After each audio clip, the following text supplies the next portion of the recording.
or it is a pit for the deceased.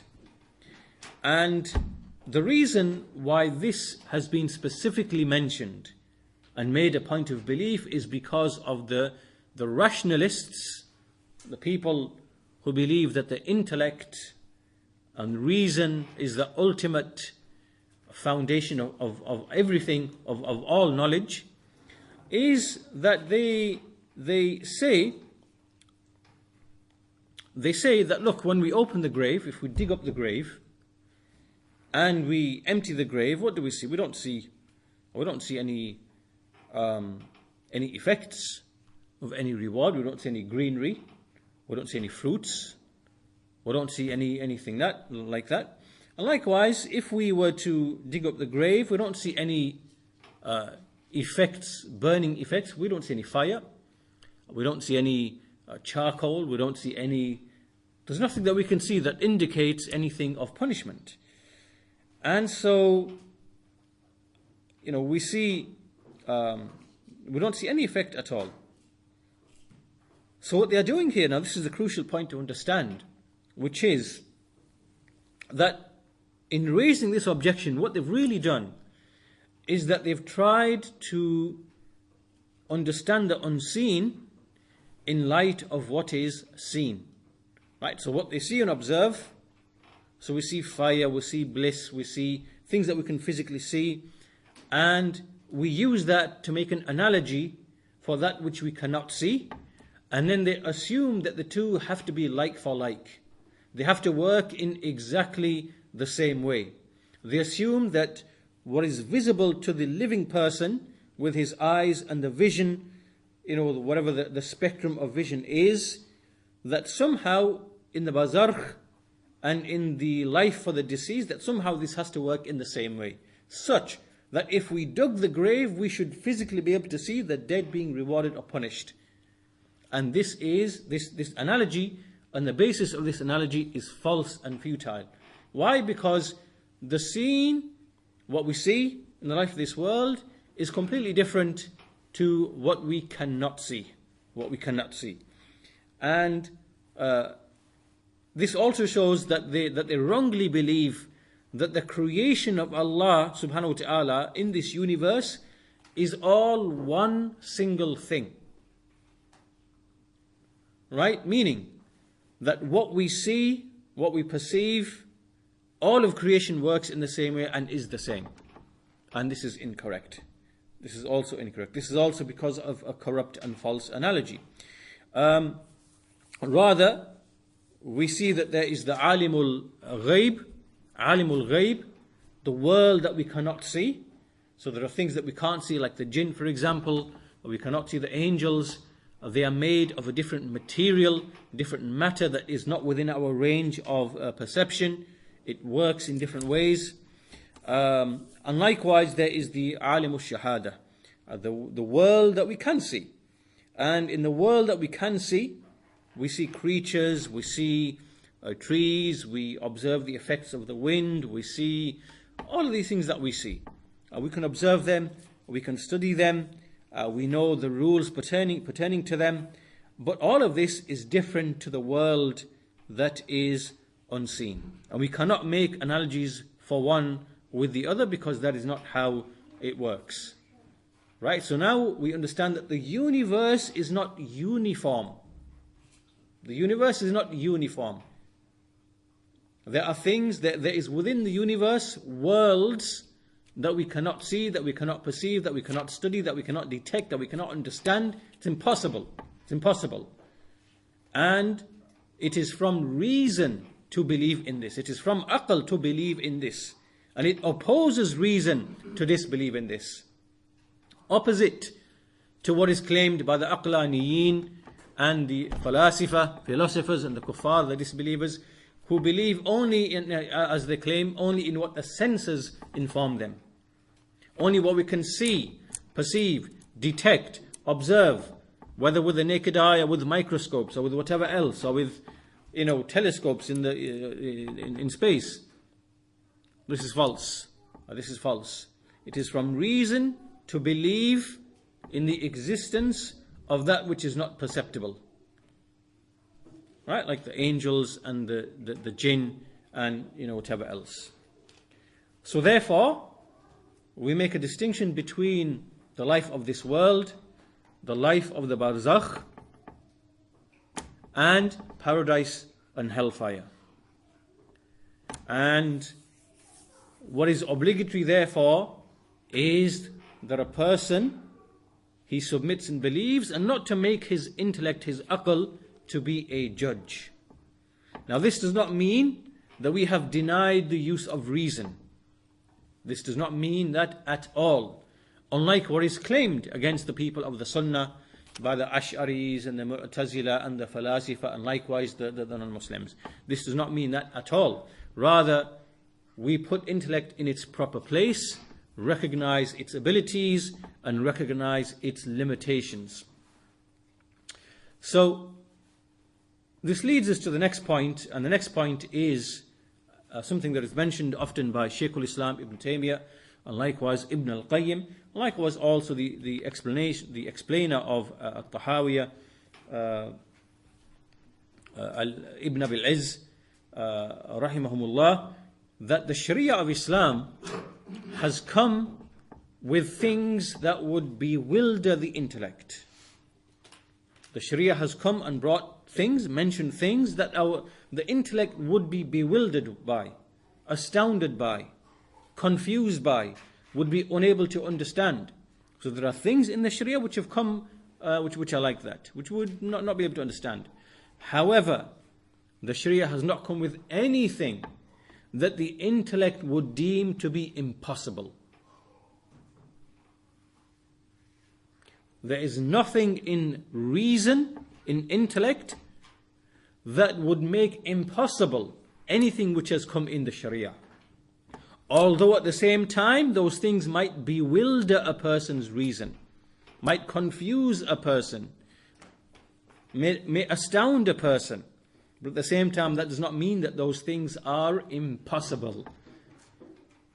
Now, this is an important point to understand, because in a way we answer the objections of the philosophers and the scientists and the atheists and the disbelievers, just because there are things that they do not grasp and which are astounding to them and unbelievable to them, does not mean that they are impossible. They are two separate things. Something being impossible is one thing, and something being unbelievable, astounding, amazing, bewildering, confusing, that is something else. And so those two are two separate things, and we shouldn't mix those two issues together. So the point that is being made here all along then is that the intellect, reason, there's a verse in the Quran in which Allah subhanahu wa ta'ala, He says, وَاللَّهُ أَخْرَجَكُم مِّن بُطُونِ أُمَّهَاتِكُمْ لَا تَعْلَمُونَ شَيْئًا وَجَعَلَ لَكُمُ السَّمْعَ وَالْأَبْصَارَ وَالْأَفْئِدَةَ لَعَلَّكُمْ تَشْكُرُونَ. That Allah, He brought you out of the wombs of your mothers without you knowing anything. You knew nothing. Then He made for you the faculties of hearing and seeing and understanding, in order that you may be grateful. So these are the means of perception. The ears, the eyes, and the heart, this is the root. Everything that relates to knowledge can only come through the ears or the eyes. What you see and what you hear. That then goes into the heart and the mind. The heart works with the mind to process all of that. And through that, you begin to learn about the world around you. You see things, you make analogies from past experience, and then gradually you build your store of knowledge and wisdom and whatever else. But everything that you are observing is the alimu shahada. Right? So in other words, the aql, the reason and the knowledge which is developing only in relation to the alimu shahada, what you are seeing. Right? There's nothing in your reason that has appeared and developed in relation to the alimul ghaib, because you've never seen that to begin with. So therefore, this shows that the aql, reason, develops and grows in relation to only with that, in relation to that which is seen, which is observed. Right? And so therefore we can make guesses and analogies for things that can be observed that we have not yet observed. Right? And this is part of scientific knowledge and scientific development and learning about space and stars and things, things that we can learn about through analogy and through investigation. And so that's why we have a lot of knowledge to do with astronomy and stars and space and eclipses and orbits and all of these things. Likewise on Earth, all of the different sciences. This is how we have arrived at knowledge of these things, that we understand some of the basic principles within creation. We can make analogies. Upon those analogies, we can make hypotheses and we can do experiments, and then this is how it all works. Right? So here reason can be employed to better understand and grasp those areas. However, going back to the point that was made earlier, that this reason does not have the capacity to question and deny that which is from the actual unseen, the proper unseen, meaning that which in principle cannot be seen. The alimul ghaib, that in which we find the jinn and the angels and whatever else, the barzakh, right, in the grave and that particular world, right? That intellect cannot be used to deny or reject any of that, because it just simply does not have the capacity.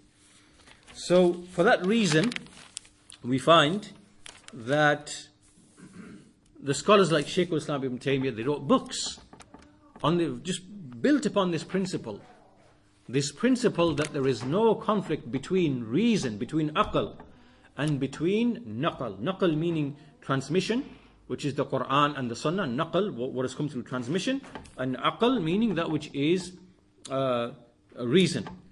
Right? So built upon this principle, he wrote a book which is called Dar Ta'arud al-Aql wal-Naql, repelling the alleged conflict between reason and revelation. And he wrote this as a refutation of the philosophers and the people of Kalam who claim that there is a conflict between reason and revelation, and then they applied it to the issue of Allah's names and His attributes. And it also applies to other areas as well, like the areas that we are discussing, the belief of in the unseen, like the punishment of the grave and so on and so forth. So he wrote that book upon that very principle. So, and he refuted the Mu'tazila, the rationalists, the falasifa, and other than them. So once we have cleared this principle, once we made that very clear, then we have no doubt. We have no doubt in what has been said, that the qabr, the grave, is either a rawdah, a garden from the gardens of paradise, or it is a hufra, a pit from the pits of hellfire. Because all of this is from the world of the unseen, for which we have no, knowledge, and we're unable to see and observe and study. Now, something that also tells us, something in the life of this world that tells us and indicates this to us, is if you're next to a person who is sleeping, that person in his sleep, in his dream, is either experiencing bliss and pleasure, or is experiencing harm and pain. And you do not know what's happening to that person. And you might even hear that person screaming out, asking for help. Meaning you would physically hear from this person who's next to you sleeping, making noises and saying something because of what they're experiencing in their dreams, what the soul is experiencing. And this shows that this person is in a world that is not the normal world. It's not the normal world. And they're experiencing things. Physically they're experiencing, because clearly if they are seeing something in their dreams and it's affecting the body while they're asleep, and the senses are functioning and they are speaking and they are asking for help, for example. Now, this clearly shows that there's a connection between that state of sleep, which is kind of like a minor type of death, a minor type of the barzakh. In a way, it's like it resembles that type of life, and connection to the physical body. Right? That is actually one of the evidences that Ibn al-Qayyim mentions of the plausibility of the connection between the soul and the body in the grave. Because while you are alive, in other words, while you're asleep, and we see that connection clearly, then likewise that connection can exist in the grave as well. So, therefore, in conclusion, what is obligatory in these affairs is to make taslim, is to submit in these unseen affairs and believe just as the evidences have indicated. And that we do not start making analogies with the intellect for the world which is unseen. And we don't start making objections with aql, with reason, against the sharia, because that is founded upon a false principle. The aql doesn't have that capacity to do that to begin with. And it should simply, the intellect should acknowledge that it is limited. That itself is from reason. It is from aql, from reason, to acknowledge that aql is limited. And this is where we differ, again, with the falasifa and the malahida, the philosophers, the atheists, the scientists, the kuffar, because they worship and glorify the intellect and believe that it can arrive at the answers for everything in the universe. We reject that premise. We deny that premise. That is impossible. The intellect does not have the ability to find all of the answers in the universe, because the intellect as a faculty is based only upon the hearing, the seeing, and the heart and the brain, from which included within which is the brain and the heart, in which there is reflection. And so, because there is in the universe that which cannot be seen with those senses and which cannot be heard with those senses, it shows therefore that the aql has been veiled and blinded from seeing that reality. And so therefore, that claim, we don't accept that claim. We do not accept that claim that the aql has the answers to every single thing. And so on that note, this proves therefore that from reason it is to acknowledge the limit of reason. And so therefore we submit, so therefore what the messengers came with in the books of the affairs of the unseen, we believe in those affairs because they are from Allah subhanahu wa ta'ala. And so therefore we make taslim, submit, we have iman, faith in these affairs. And with that we'll conclude today's lesson. And we'll continue inshallah in the next lesson to do in speech about the resurrection and the deeds and so on and so forth. Walhamdulillahi Rabbil Alameen. Wa sallallahu ala